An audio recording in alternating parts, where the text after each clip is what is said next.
सभी साथियों को राम राम, नमस्कार और प्रणाम। मैं हूं आपका साथी नरसोत्तम मेजर। साथियों, पिछले कुछ समय से परिदृश्य से थोड़ा गायब रहे और इसकी कमी आपको भी शायद खली होगी, हमें भी खल रही थी, क्योंकि पिछले एक साल में स्वास्थ्य पे थोड़ा गंभीर संकट आ गया था। कीमो रेडिएशन वगैरह से काफ़ी ये साल वेदनापूर्ण रहा। तो इस दौरान पढ़ाना चला रहा और मीडिया का मैं स्टूडेंट रहा हूँ। पत्रकारिता हमने कई जगह की है। तो अभी एक मौका था, शायद ये परमात्मा का आदेश था कि खन्ना साहब जो हमारे आदमपुर में एक आदमपुर टाइम्स अखबार के संपादक है, उनके 18 वर्ष पूर्ण हुए। तो उसी दौरान मुझे लगा कि इस कार्य को एक नए तरीके से आगे बढ़ाना चाहिए। इसी के माध्यम से हम आपस में जुड़े भी रहेंगे। साथियों, पहले तो सबसे पहले खन्ना साहब का हमारे इस कार्यक्रम में बहुत बहुत स्वागत है। धन्यवाद, सभी को राम राम। कार्यक्रम का जो शीर्षक है खन्ना साहब, वो है समय के सारथी, अनुभव से प्रेरणा। और इस कार्यक्रम विशेष का नाम होगा देश की बात मेजर के साथ। तो आपके आशीर्वाद से ये नया स्टार्टअप शुरू करने जा रहे हैं। तो इससे मेरे लिए इससे बेहतर और कुछ नहीं हो सकता कि ये जब नए स्टार्टअप में और पत्रकारिता, आदमपुर पत्रकारिता के जो वटवृक्ष है, उनका सानिध्य और मार्गदर्शन हमें गुलशन जी के रूप में, आपके रूप में मिल रहा है। तो साथियों, मैं बताना चाहूँगा कि आदमपुर की धरती ने हर क्षेत्र में अलग अलग कई अनमोल रत्न दिए हैं। जब हम बात करते हैं पत्रकारिता की, तो उसमें खन्ना साहब का नाम बरबख्श ही सामने आ जाता है। आदमपुर की पत्रकारिता का वटवृक्ष कहूँ, आदमपुर की पत्रकारिता का पिता मैं कहूँ तो कोई अतिशयोक्ति नहीं होगी। तो आज पेश है आपके सामने ये एक विशेष कार्यक्रम, खबरों के खन्ना साहब। तो खन्ना साहब, आपका स्वागत है। तो खन्ना साहब, हमारा प्रयास ये होता है कि जब हम किसी व्यक्ति के बारे में जानते हैं तो उस समय की देश और काल की जो परिस्थितियां थी, एक उसके बारे में भी हम जानने का प्रयास करते हैं। तो खन्ना साहब, सबसे पहले आप हमारे दर्शकों को ये बताएं कि आपका जन्म कहाँ हुआ और तब के समय क्या परिस्थितियां थी। सभी दर्शकों को राम राम, नमस्कार। देखिए, मेरा जन्म कलकत्ता में 1 अगस्त 1963 को हुआ। उस समय के बाद, जन्म के बाद से ही हम राजस्थान के सीकर जिले के रामगढ़ शेखावाटी कस्बे में आकर रहने लगे। यहीं से मैंने मैट्रिक पास की। मैट्रिक पास करने के दौरान ही पिताजी की मृत्यु हो गई। उसके बाद मैं बड़ा ही बड़ा था, पूरा बाहर मेरे कंधों पर आ गया। तो उसके बाद मैंने पढ़ाई छोड़नी पड़ी मेरे को, प्राइवेट नौकरी की तरफ दौड़ा। राजस्थान में भी 1-2 साल नौकरी की। उसके बाद मैं बम्बई भी गया रिश्तेदारों के यहाँ। बहुत बढ़िया। लेकिन बात नहीं बनी। उसके बाद आप जैसे मेरे को एक आध साथी मिला, वो आदमपुर ले आए, बोले चलो आदमपुर में आपको काम लगा देंगे। बहुत बढ़िया। हमारे आदमपुर का सौभाग्य है सर, नहीं तो हम आपसे, आपकी सेवाओं से। देखो, आदमपुर का मैंने कभी नाम भी नहीं सुना था। अब यहाँ मेरी शादी भी सार हो गई, यहाँ ही बच्चे हो गए, बच्चों की शादी भी यहीं हो गई। तो देखो, दाना पानी होता है, वहीं आदमी अपने आप पहुंच जाता है। खन्ना साहब, तो जब आप आदमपुर में आए थे, तो तब आदमपुर की परिस्थितियां कैसी थी? आदमपुर की परिस्थितियां बहुत ही कमजोर थी। बस स्टैंड, अनाज मंडी भी नहीं थी उस टाइम। बाद में चौधरी भजनलाल जी सीएम बने, कृषि मंत्री बने। उसके बाद अनाज मंडी की नींव रखी गई, सिविल अस्पताल की नींव रखी गई, बस स्टैंड की नींव रखी गई, तहसील कार्यालय की नींव रखी गई। और कुछ ही दिनों में बनकर आदमपुर तैयार हो गया। बस स्टैंड भी बाद में बना। जी, बहुत बढ़िया खन्ना साहब। देखो, एक टाइम पानी भी रेल से आता था।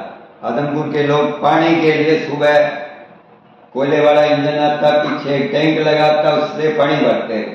पानी की भी आदमपुर के लोगों को इतनी समस्या वो है। दौर आपने देखा है। तो जैसा कि मैं बता ही रहा था कि अनेक रत्न दिए हैं, तो सबसे पहले सिरमौर जो भजनलाल जी थे उन्होंने कायाकल्प करके रख दिया आदमपुर का, बिल्कुल बहुत ही बिल्कुल पॉजिटिव। आदमपुर का नक्शा ही पलट दिया। बहुत धन्यवाद। हम चौधरी भजनलाल जी को भी इस कार्यक्रम के प्रथम एपिसोड में नमन करते हैं और उनके किए गए कालजयी कार्यों का उनकी स्मरण बदौलत करते ही आज हैं। आदमपुर जी। का नाम देश विदेश में। तो खन्ना साहब, आपका पत्रकारिता में आना कैसा हुआ? ऐसा जी, आदमपुर आके मैंने 2-4 प्राइवेट सर्विस की।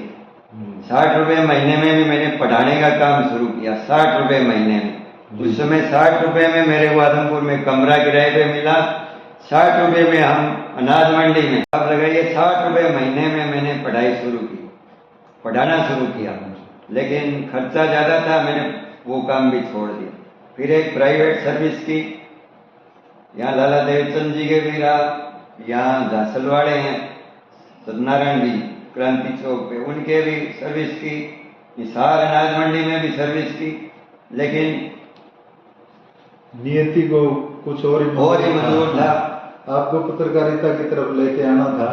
तो उसके बाद जब 250 से 300 रुपए महीना मिलता था, उससे काम चलने वाला नहीं था। हाँ। इधर मेरी शादी भी कटती गई। शादी करने के बाद खर्चा बढ़ गया। मैंने सिलाई का कार्य शुरू किया। उस समय सिलाई कार्य में भी कुछ आना जाना नहीं था। 8 रुपए में कमीज पजामा बनाना पड़ता था, सिर्फ 8 रुपए में कमीज पजामा, प्रेस करके देना, कट बटन करना, तो वो भी बड़ा मुश्किल दौर था जी। 8 रुपए में कमीज पजामा बनाना, 4 रुपए में ब्लाउज बनाना, 50 पैसे में कच्छा। काफी संघर्ष का दौर संघर्ष किया। उसके बाद मैंने टेलरिंग की दुकान खोली, भाई कुछ दुकानदारी करे तो बिजनेस बढ़े।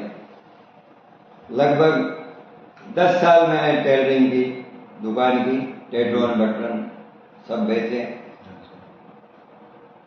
फिर क्या हुआ, जैसे ही मैं तोताराम मार्केट मशहूर है यहाँ की, तो मैं उस मार्केट में दुकान की, उसके साथ ही न्यूज एजेंसी की दुकान थी। मदन लाल जी रेवड़ी दुकान करते थे, तो मेरे को उससे चस्का लग गया। कोई भी आता न्यूज एजेंसी में पत्रकार चाहिए, मैंने क्या कहा, कोई को पत्रकार चाहिए, मैं तैयार हूँ। तो 1990 से 1995 तक मैंने हिसार के छोटे छोटे समाचार पत्र, रुए वतन, अच्छा, हिसार बस स्टैंड के पास ही है, हलचल, शक्ति टाइम्स और प्रगति वेबर, ये रेलवे फाटक के पास ही, इनमें काम किया। 5 साल तक बिना पैसे काम किया। इतने में बहुत कुछ सीख गया। उसके बाद मैंने पंजाब केसरी में काम शुरू किया। मैंने 1995 से 2008 तक पंजाब केसरी, दैनिक जागरण और एक छोटा सा पेपर निकालते थे जन संदेश, तीनों में काम किया और उनमें काम करने लगा। ये बहुत बढ़िया खन्ना साहब कि आपने उस समय के दौर में, और उस समय शायद पत्रकारिता का स्थापना, आदमपुर में पत्रकारिता की स्थापना का दौर ही वो रहा होगा शायद कहीं से, या आपसे पहले भी कोई पत्रकार उस समय सक्रिय थे? नहीं, मेरे से पहले देखिए अमर सिंह जी भादु, एक तरह से मेरे गुरुजी थे। रुए वतन से उन्होंने मेरे को पत्रकारिता में स्टार्ट करवा दिया। बहुत बढ़िया खन्ना साहब। और आज के समय में या पहले के समय में हम देखते हैं तो किसी भी नए अखबार को अगर अपने यहाँ आदमपुर में पांव जमाने हो या प्रचार प्रसार में या किसी तरह का आशीर्वाद और मार्गदर्शन चाहिए होता है, तो उनका सबसे पहले ठिकाना आपका दुकान या आपका ऑफिस होता है। बिल्कुल बिल्कुल। बहुत बढ़िया। फिर खन्ना साहब, आपने आदमपुर टाइम्स की स्थापना कब की और ये विचार कैसे आया आपको? देखिए, मैंने लगभग 1 दर्जन समाचार पत्रों में काम किया, लेकिन ऐसा समझिए मेरे को सिर्फ 500 से 1000 रुपए महीना ही मिलता था, उससे तो गुजारा होने वाला नहीं था। तो मैंने सोचा क्यों न अपना समाचार पत्र निकाले। तो मैंने 2007 से अपना समाचार पत्र शुरू किया, साप्ताहिक, तो ताकि मेरा कुछ खर्चा भी निकले और मेरा मन मर्जी जो हम चाहें वो लिख सके। जी। क्योंकि बड़े समाचार पत्रों में न्यूज भेज देते, वो लगाए या ना लगाए, हाँ, वो सुबह देखते कुछ नहीं छपता था, तो मन निराश होता था। फिर सोचा अपना समाचार पत्र निकाले, तो अपना समाचार पत्र शुरू किया। उसमें अपने मन के मुताबिक न्यूज निकाल सकते हैं। क्योंकि असल आवाज खन्ना साहब पत्रकारिता वही होती है कि हम बड़ी से बड़ी आवाज जो समाज के या व्यवस्था के खिलाफ होती है उसका डटकर मुकाबला कर सके। शायद उस समय के हिसाब से आपको ये उचित ही लगा, क्योंकि जितनी बेबाकी से हम आपकी पत्रकारिता देखते हैं तो उसमें एक लक्ष्य, निडर लक्ष्य आपका स्पष्ट झलकता है। तो खन्ना साहब, कभी इतने वर्ष आपको पत्रकारिता में हो गए और कई दौर आपने देखे हैं, तो कोई ऐसा कोई वाकया हुआ हो कि आपको सेंसरशिप का सामना करना पड़ा हो, सत्ता से या अखबारों से या व्यवस्था से कोई आलोचना किसी प्रकार की? देखिए सर, आदमपुर छोटा सा कस्बा है, किसी के खिलाफ लिखेंगे सीधा डायरेक्ट उस पर हमला होगा, एक तरह हमला हो गया जी। तो इसमें खतरा इतना है जी, जैसे किसी की न्यूज छाप दे 6 बजे फोन आ जाएगा उसका, भाई ये क्या किया मैंने। अगर किसी की ना छापी वो कहेगा हमें पता है, कमीन आदमी हो तुम, बेचे हुए हो। अब यहाँ भाईचारे से रहना पड़ता है, भाईचारे से किसी ने कह दिया न्यूज नहीं छापनी, नहीं छापते, तो कई बार मजबूर हो, फिर भी चाहकर भी हम न्यूज नहीं छाप सकते। फिर भी जितना मैंने आपको समझा है, देखा है, जनता के मुद्दे आप लगातार इससे उठाते रहे हैं, तो जनता से आपका संवाद और रिश्ता कैसा रहा है? जनता आम जन तो खन्ना साहब, आज जो सोशल मीडिया का दौर है, इलेक्ट्रॉनिक्स मीडिया का दौर है, ऐसे में आम जनता का एक बड़ा तबका उससे भ्रमित हो जाता है और आज भी प्रिंट मीडिया पे वो विश्वास करता है। तो ऐसे में अखबार और पत्रिकाएं जो है वो सबसे बड़ा साधन है। तो आम जनता से आपका कैसा रिश्ता रहा है इन इतने सालों की से? बहुत बढ़िया रहा है आज तक, मतलब एक आध चांस को छोड़ के मेरे साथ कोई मतलब पत्रकारिता को लेकर कोई चक मारपीट या जी कुछ भी नहीं जी, कुछ भी नहीं, भाईचारे के साथ मैंने पत्रकारिता की है। कोई खास रिपोर्टिंग के यादगार पल कभी आपने किसी बड़े लीडर का या किसी बड़ी शख्सियत का लिया हो, तो कोई अनुभव आप इस तरह कोई यादगार अनुभव हमसे शेयर करें? देखिए, भजनलाल जी का इंटरव्यू मैंने कई बार लिया जी, बड़े बढ़िया नेता थे, आ भाई बैठ। तो कई बार क्या हुआ, एक बार की बात बताता हूँ, मैं इंटरव्यू लेने आया तो कुछ उनके समर्थक खड़े थे, बोले जी ये तो बीजेपी का चमचा है, ये तो बीजेपी का चमचा है, ये पत्रकार नहीं है। अरे बोले कोई नहीं, ये भी अपना ही है। किसका है बेटे? मैंने कहा राजस्थान टेलर का। बोले ठीक है तेरे पिताजी, बिल्कुल ठीक है जी, बोल पूछो क्या पूछना है। जी। तो बहुत बढ़िया मतलब थे। एक बार उन्होंने टाइम लेने से इनकार कर दिया, तो मैंने न्यूज छापी, भाई मेरे पास पत्रकारों के लिए टाइम नहीं है, टाइम नहीं है। तो क्यों, पहले पेपर पूरे स्टेट का होता था, कोई हिसार केसरी भास्कर वगैरह ये तो थे नहीं। जैसे स्टेट में खबर छपी, चौधरी साहब गए दूसरी जगह, दूसरे पत्रकार ने पूछा आपके पास तो पत्रकारों के लिए टाइम ही नहीं है जी। किसने कह दिया? बोलिए देखो आदमपुर से छप रहा है।